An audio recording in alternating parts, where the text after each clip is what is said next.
In a valley wrapped in morning mist, where the river sang its steady, endless tune, there lived a young woman named Maya. Her heart was kind, her hands skillful, and her dreams vast. Yet she was chained to memories she could not escape. Each night, as the world fell into silence, echoes of regret returned, tearing at her heart. Years before, Maya had bravely followed her passion. She started a business with hopeful eyes, borrowed what she could, and placed her trust in people with false smiles. Betrayal struck swiftly. Everything she had built collapsed, leaving her in debt, alone, and drowning in shame. The days moved on, but Maya remained stuck. Her nights became a prison of endless what-ifs, suffocating her with questions that had no answers. Each morning, her steps felt heavy, her mind a battlefield of guilt. She felt like a bird with broken wings, staring at the wide-open sky but unable to. One afternoon, word reached her of a traveling monk named Master Riku, a man whose presence alone was said to calm even the fiercest storms within the human heart. Holding on to her final spark of hope, Maya set out to find him, climbing forest paths to a quiet monastery on a hill. When she arrived, she found Master Riku meditating beside a gentle stream. Bowing low, she poured out her sorrow. "Master, I have made mistakes I cannot forgive. They haunt me. They steal my sleep. I wish I could go back and change everything." Master Riku opened his eyes, kind yet deep, and invited her to walk with him. They stepped into a silent woodland, where sunlight streamed through the leaves like blessings. After a time, he stopped and handed her a sack, tied tightly and heavy.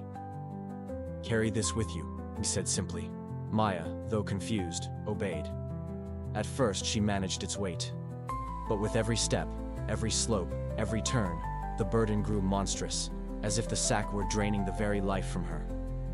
Her muscles burned, and sweat soaked through her thin blouse. At last, reaching a windy ridge where the trees whispered warnings, she collapsed to her knees, gasping, "Master, this burden is too heavy. I cannot carry it any longer." The monk approached, gently touching the sack. "This," he told her, "is your past.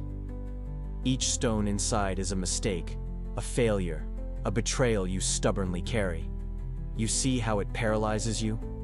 Tell me, could you climb this hill freely with it on your shoulders?" She shook her head, tears brimming in her eyes.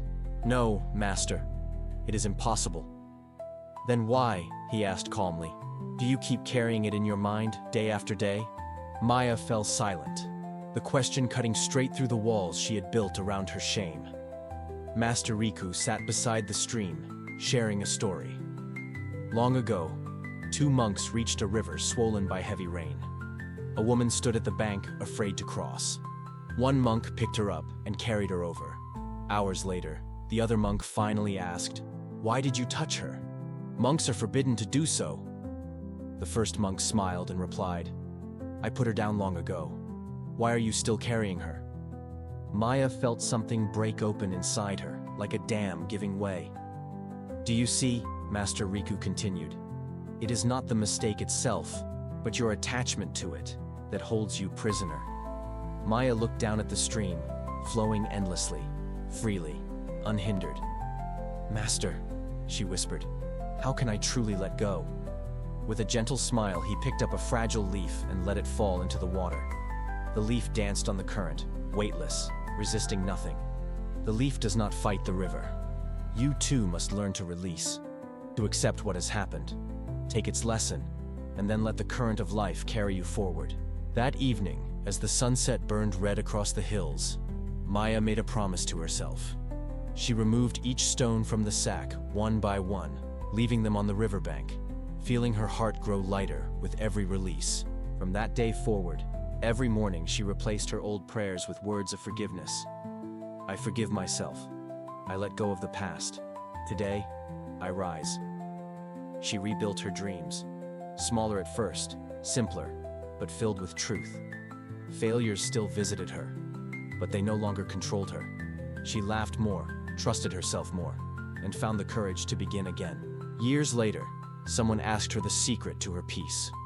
Maya smiled, her eyes bright like someone who had survived a great storm. "Regret is like a rocking chair," she said. It keeps you busy but takes you nowhere. The past is just a chapter. Don't let it become your whole story. Turn the page, stand up, write a new one. Then she paused, looking straight into the traveler's eyes, as if to awaken the hidden regrets buried there. So tell me, are you ready to lay down your stones? The traveler stood silent, feeling old memories stirring like ghosts within his chest. Because true peace, Maya continued, begins the moment you choose to let go. You cannot rewrite yesterday, but you can decide how tomorrow begins. And now, dear listener, whoever you may be, I ask you, what stones are you still carrying? Will you dare to lay them down today? Remember this, your past is only a chapter, not the entire book. You still hold the pen. Turn the page and begin again.